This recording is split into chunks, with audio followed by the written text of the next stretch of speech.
Substance का होता है, ठीक है ना। तो आइए देखते हैं सब्सटेंस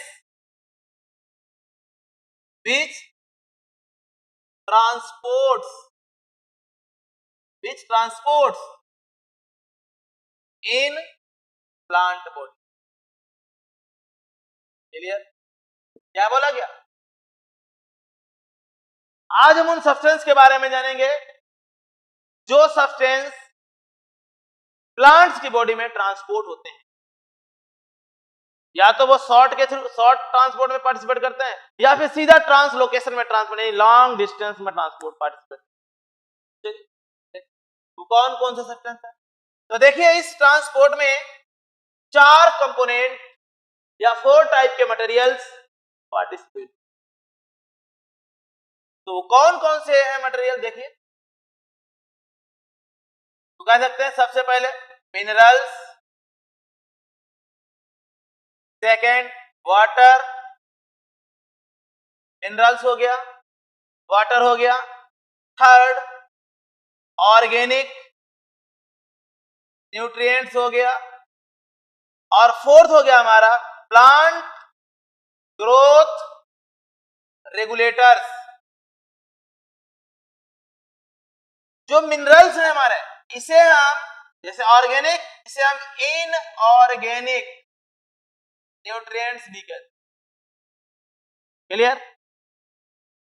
जो प्लांट ग्रोथ रेगुलेटर हैं इन्हें हम प्लांट हार्मोन्स और फाइटो हार्मोन्स, ठीक है।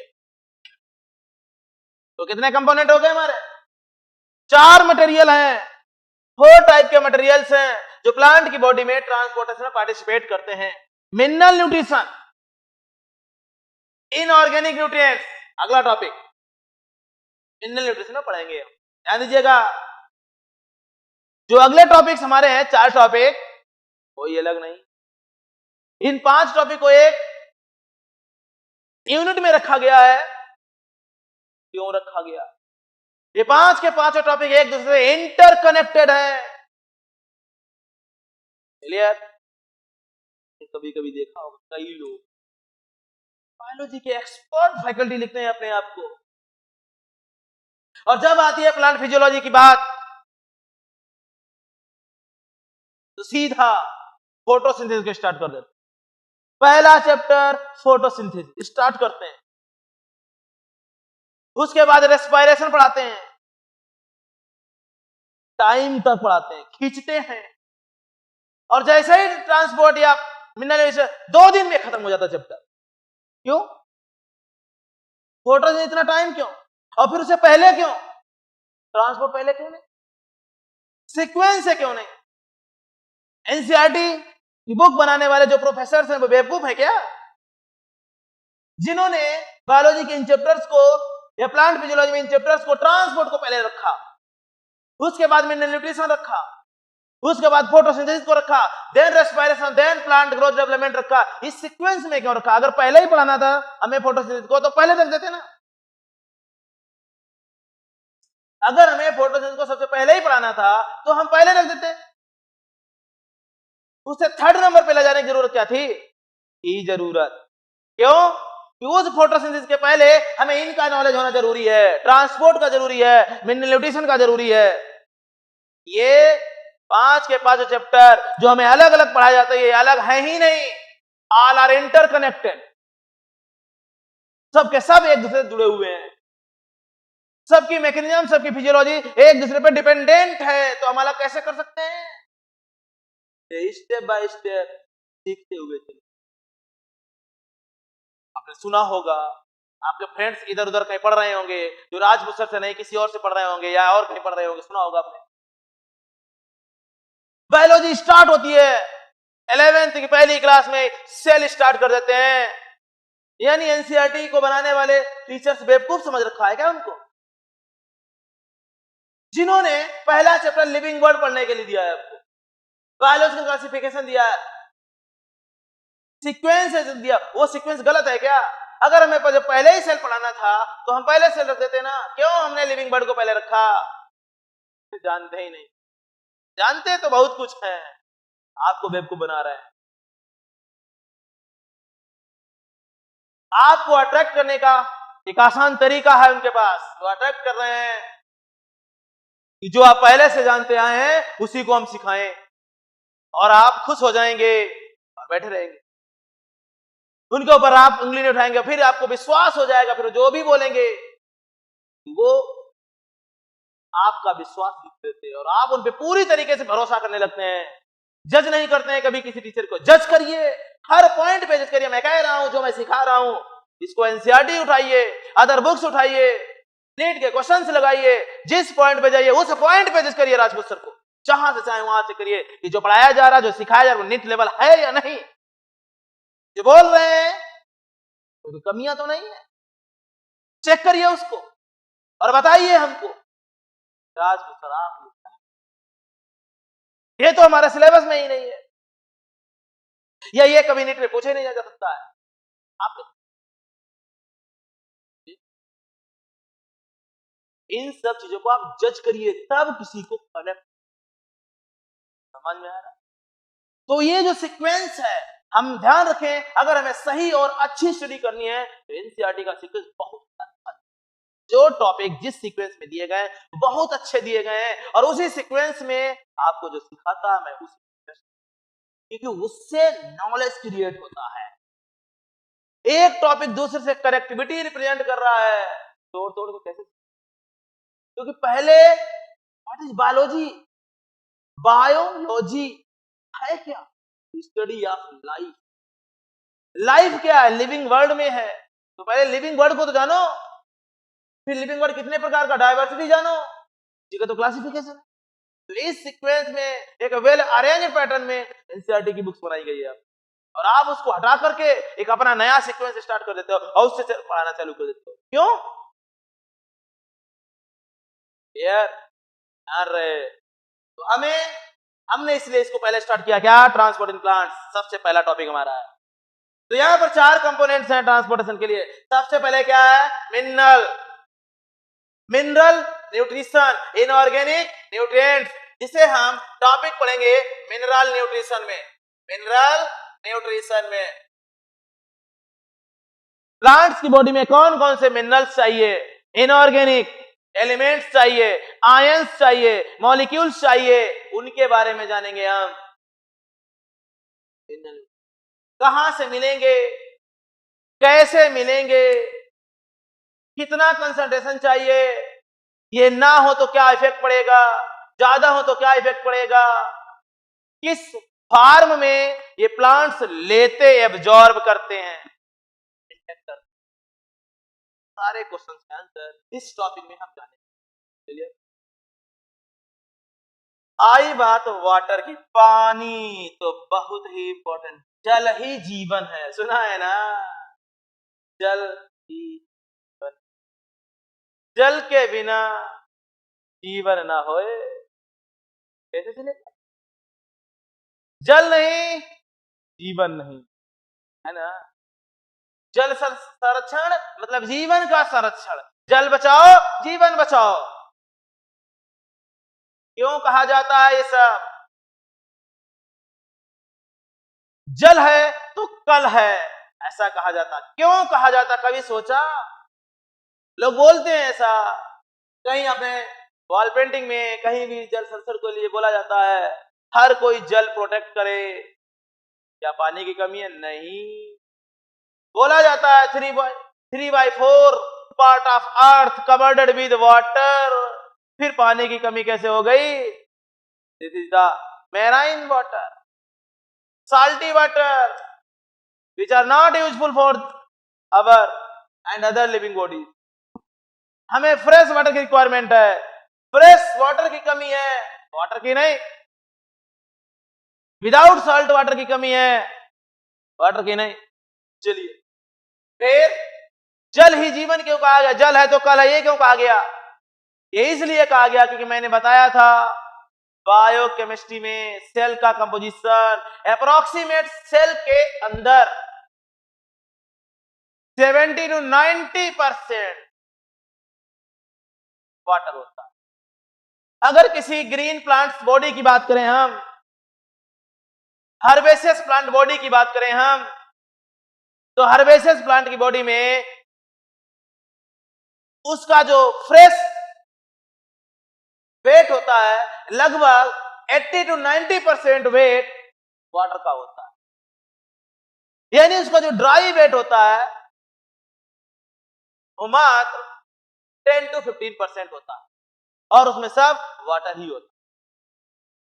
और इतना प्रोटोप्लाज्म को एक्टिव रखने के लिए वाटर की रिक्वायरमेंट होती है। इसलिए सबसे इंपॉर्टेंट कंपोनेंट तो वाटर ही है।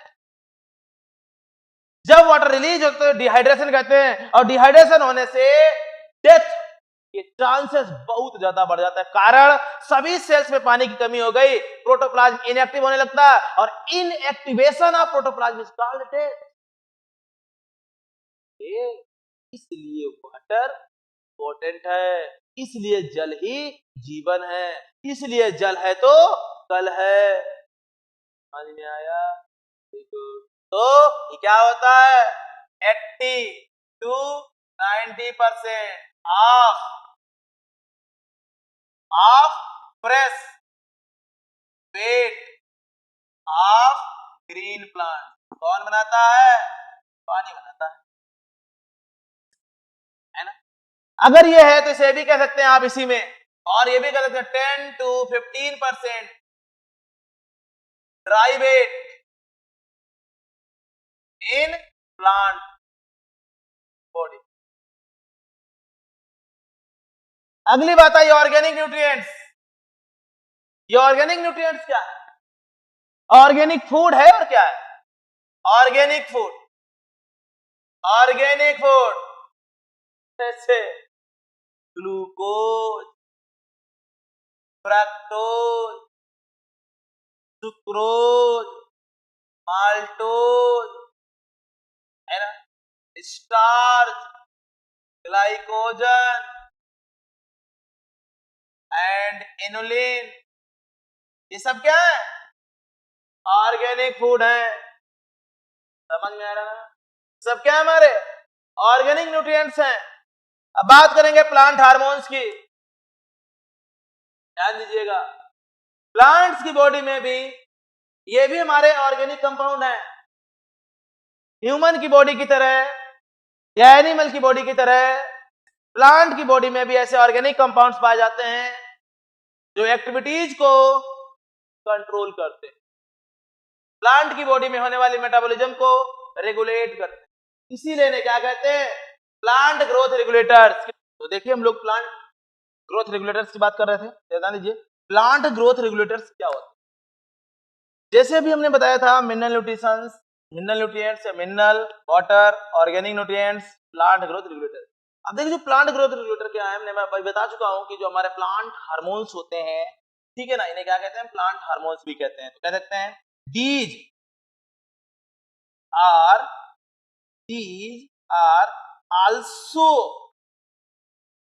Also chemical organic compound, organic compound. ये भी क्या है? ये हमारा केमिकल ऑर्गेनिक कंपाउंड। एग्जाम्पल के लिए हम दे सकते हैं, अगर बात करें एग्जाम्पल की, आपने नाम सुना होगा जिबरेलिन का, जिबरेलिन, ओके, सुना है ना? आगजिन, आगजिन नाम सुना है, अच्छी बात है। आगजिन, साइटोकाइनिन, साइटोकाइनिन, और देखिए कौन कौन से होते हैं। एक और नाम आपने सुना होगा एब्सिसिक, ए से बोलते हैं एब्सिसिक। तो इस तरीके से तो हमारे क्या है? प्लांट जिब्रेलिन हो गया, आक्जिन हो गया, साइटोकाइनिन, गैसियस प्लांट बहुत पूछा जाता है। गैसियस कई बार पूछा है। प्लांट हार्मोन, प्लांट हार्मोन ये कैसा है? गैसियस। गैस कौन होता है? केमिस्ट्री का कंपाउंड है एथाइलीन, एथाइलीन H4, फ्रूट के राइपनिंग ये gas ethylene gas fruit ripening hormone के नाम से जाना जाता है। क्लियर? इस तरीके से 4 कंपोनेंट जो प्लांट की बॉडी में ट्रांसपोर्ट, लॉन्ग डिस्टेंस भी होते हैं, शॉर्ट डिस्टेंस। आया समझ में? कौन कौन से? Mineral nutrition, water, organic nutrients, plant growth regulator. Clear है ना? कौन कौन से? 4 प्रॉब्लम। अब ये चारों कंपोनेंट्स जो प्लांट की बॉडी में one part to other part, one place to other place, short या लॉन्ग डिस्टेंस किसी भी तरीके जो ट्रांसपोर्ट होते हैं, इनका डायरेक्शन, क्या ये एक ही डायरेक्शन ट्रांसपोर्ट होते हैं या एक से अधिक मल्टी डायरेक्शन? अब हम डायरेक्शन के अकॉर्डिंग देखेंगे तो ट्रांसपोर्ट होता है प्लांट की बॉडी में दो तरीके का होता है, unidirectional and multi direction. Okay, चलिए देखते हैं।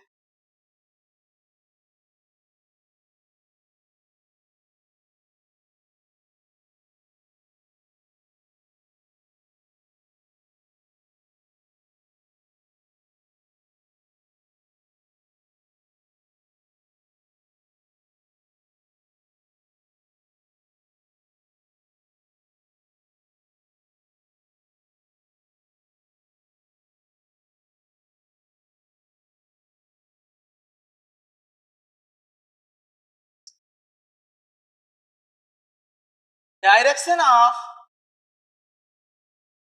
ऑफ ट्रांसपोर्ट इन प्लांट, या कह सकते हैं according direction type of transport in plant, ये भी कह सकते हैं आप। ध्यान दीजिएगा, जो ट्रांसपोर्ट है वो दो तरीके का है। ट्रांसपोर्ट जो है वो दो तरीके का, कौन कौन सा? पहला है यूनिडायरेक्शनल, और सेकेंड है multi directional,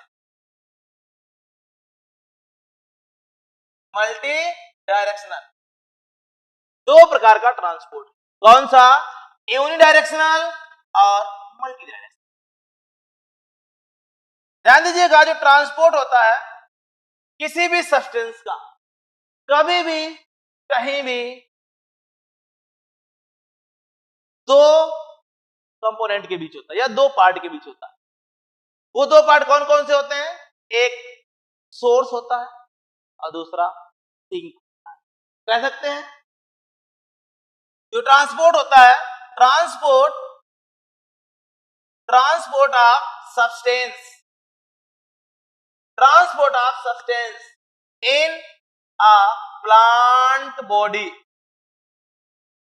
is always from source or storage part। क्या बोला? या तो सोर्स से या उस कंपोनेंट को स्टोर किया गया उस पार्ट, सोर्स और storage part to the sink part, और कह सकते हैं consumption point in plant body,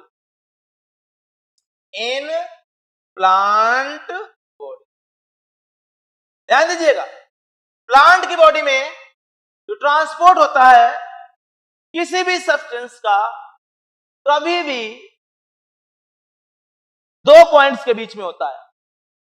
पहला पॉइंट सोर्स या स्टोर्ड ऑर्गन या storage part of the plant होता है, जहां से transporting substance sinking place, consumption place, utilising point तक होता है। इसी को ट्रांसपोर्ट, ये दो तरीके से होता है, दो डायरेक्शन में होता है, यूनिडायरेक्शनल, मल्टी डायरेक्शनल। चलिए यूनिडायरेक्शनल बात करते हैं, क्या होता है unidirectional? Unidirectional transport, unidirectional transport क्या है? किसे कहते हैं हम यूनिडायरेक्शनल ट्रांसपोर्ट? ध्यान दीजिए क्या है, जब कोई substance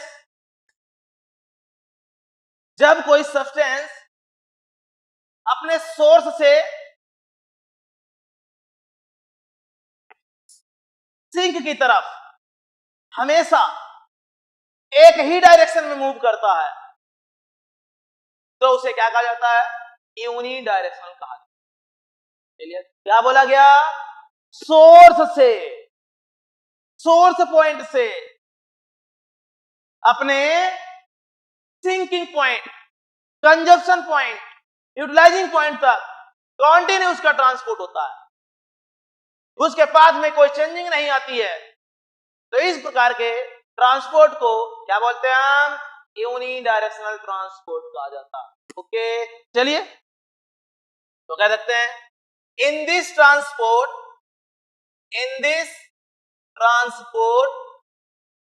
substance moves from source to sink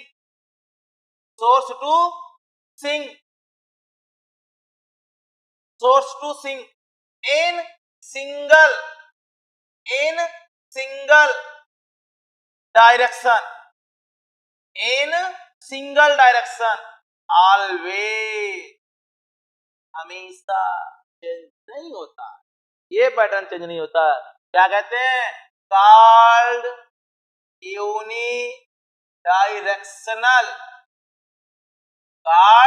unidirectional transport. क्या कहते हैं इसको, यूनिडायरेक्शनल ट्रांसपोर्ट। समझ में आया कि सोर्स से सिंकिंग कंजप्शन पॉइंट तक जा रहा, कौन सा वो सब्सटेंस है प्लांट की बॉडी में जिसका ट्रांसपोर्ट यूनिफॉर्म सिंगल डायरेक्शन में हमेशा होता रहता है, कौन सा सब्सटेंस है, तो एग्जाम्पल के लिए उस सब्सटेंस का नाम बताते हैं वाटर। जल का ट्रांसपोर्ट हमेशा रूट से एरियल पार्ट तक की ओर होता है, कभी भी लीफ से वाटर रूट में नहीं आता है। इन हाई ट्रांसपोर्ट की बात कर रहा हूं, एंड इसके साथ साथ कुछ मिनरल्स होते हैं हमारे, वो मिनरल्स भी हमारे यूनिडायरेक्शन में जाते हैं, वाटर एंड मिनरल्स,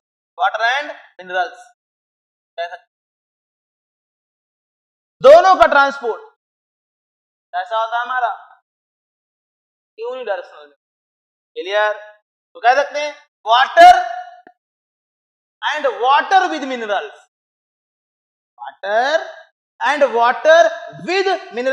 और मिनरल विद वाटर। ध्यान दीजिएगा यहां पे क्या लिखा मैंने, वाटर एंड मिनरल, इसका मतलब क्या है, इसका मतलब है means water and minerals with water. ये केवल वाटर जा रहा है तो भी सिंगल डायरेक्शन होगी, या मिनरल्स डिजॉल्व होकर के वाटर में पहुंच रहे हैं तो भी यूनी डायरेक्शनल का याद रखिए, कोई दिक्कत। आइए मल्टी डायरेक्शन की बात करते हैं, मल्टी डायरेक्शनल ट्रांसपोर्ट की बात करते हैं, मल्टी डायरेक्शनल ट्रांसपोर्ट की बात करते हैं। तो जो मल्टी डायरेक्शन ट्रांसपोर्ट है उसमें क्या होगा, देखिए इसमें क्या होता है, इसमें हो सकता है ट्रांसपोर्ट तो वही होगा, क्या, source to sink, storage to sink, बस यार। ऐसा हो सकता है कि यहाँ कभी मटेरियल रूट से लीफ तक जाए या कभी मटेरियल लीफ से रूट तक जाए, ऐसा हो सकता है। क्लियर, तो इसमें क्या होता है, तो कह सकते हैं in this transporting substance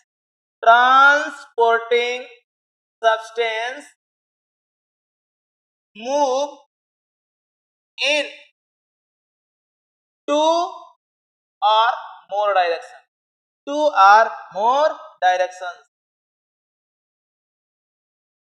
called multi directional transport. क्या कहते हैं? Multi directional transport.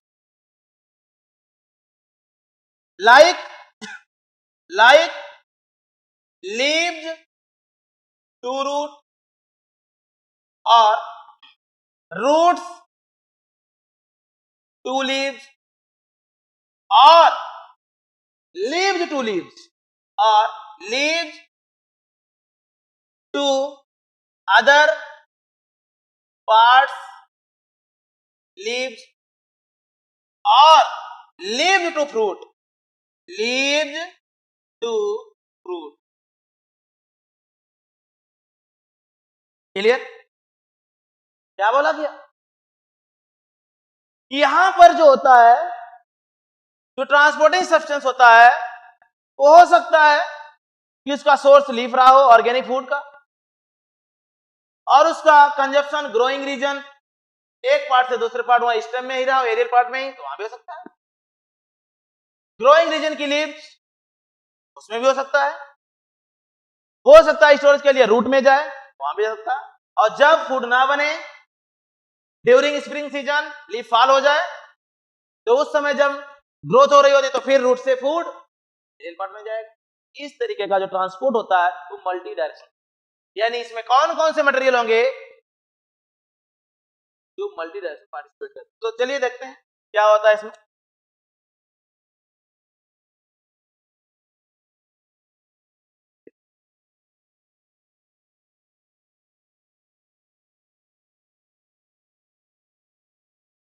देखिए, जो मल्टी डायरेक्शनल होता है इसमें कौन से सब्सटेंस फ्लो होते हैं, तो क्या कहते हैं? In multi directional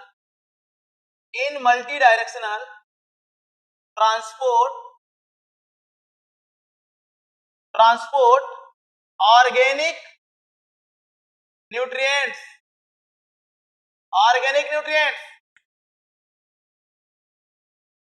minerals with organic nutrients, यानी केवल ऑर्गेनिक न्यूट्रिएंट्स वो भी जा सकता है, या मिनरल्स भी जा सकते हैं, एंड प्लांट ग्रोथ रेगुलेटर्स, और जिसे आप फाइटो हार्मोन कहते हैं, वो भी हमारे मल्टी डायरेक्शन में फ्लो। चलिए ध्यान दीजिए आप लोग, आया समझ में कि नहीं? तो इस तरीके से ये था हमारा यूनिडायरेक्शनल एंड मल्टी डायरेक्शनल। जरा ध्यान दीजिए, यूनिडायरेक्शनल और मल्टी डायरेक्शनल जो ट्रांसपोर्ट है, ये एक तरीके का ट्रांसलोकेशन होता है। तो कह सकते हैं unidirectional and multi directional transport in higher plants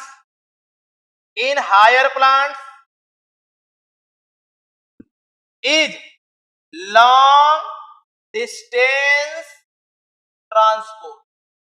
ठीक है, long distance transport, and in this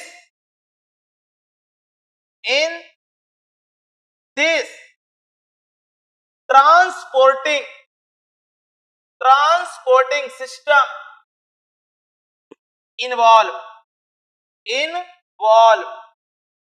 involve होता, कहते क्या उसको? कॉल्ड वैस्कुलर टिश्यू सिस्टम, यानी वैस्कुलर टिश्यू सिस्टम इन्वॉल्व होते हैं, यानी कह सकते हैं वैस्कुलर टिश्यू इन्वॉल्व होते हैं। वो कौन कौन से वैस्कुलर टिश्यू हैं? Xylem and phloem. Clear? Xylem और फ्लोएम। तो देखिए जाइलम क्या करता है? जाइलम ये किसका करता है? Transport of water and minerals. अगर बात करें फ्लोएम की, तो जो फ्लोएम होता है वो क्या करता है? Transport of food minerals, water and also plant hormone. Clear? तो इस तरीके से इसमें भी हमारे एंड आल्सो प्लांट हार्मोन हो सकते, ये दोनों से ज्यादा। क्लियर? तो इस तरीके से जाइलम और फ्लोएम के द्वारा ट्रांसपोर्ट होने वाले सब्सटेंस भी हो गए। कोई दिक्कत समझ में आया ना? यूनिडायरेक्शनल और मल्टी डायरेक्शनल, कोई दिक्कत नहीं। अब आपने क्या क्या जान लिया? ट्रांसपोर्ट क्या होता है, ट्रांसपोर्ट कितने तरीके का होता है, ट्रांसपोर्ट यूनिडायरेक्शनल है, मल्टीडायरेक्शनल, यूनिडायरेक्शनल में कौन से सब्सटेंस जाते हैं, मल्टीडायरेक्शनल में कौन कौन से जाते हैं। ठीक है, फिर आपने देखा कि ट्रांसपोर्ट प्लांट में इन सब क्वेश्चंस के आंसर आपको अब हम लोग पढ़ेंगे नेक्स्ट लेक्चर में। क्या? शॉर्ट डिस्टेंस ट्रांसपोर्ट के बारे में, और उसके लिए कौन कौन से फैक्टर रेस्पॉन्सिबल होंगे उसको हम जानेंगे। दिक्कत समझ में आ रहा है ना? ठीक है, तो आज के लिए इतना ही रखते हैं और आगे फिर अगले लेक्चर में देखेंगे। ठीक है ना? तो फिर हंसते रहिए, मुस्कुराते रहिए और बायोलॉजी को एंटरटेन करिए विद आज।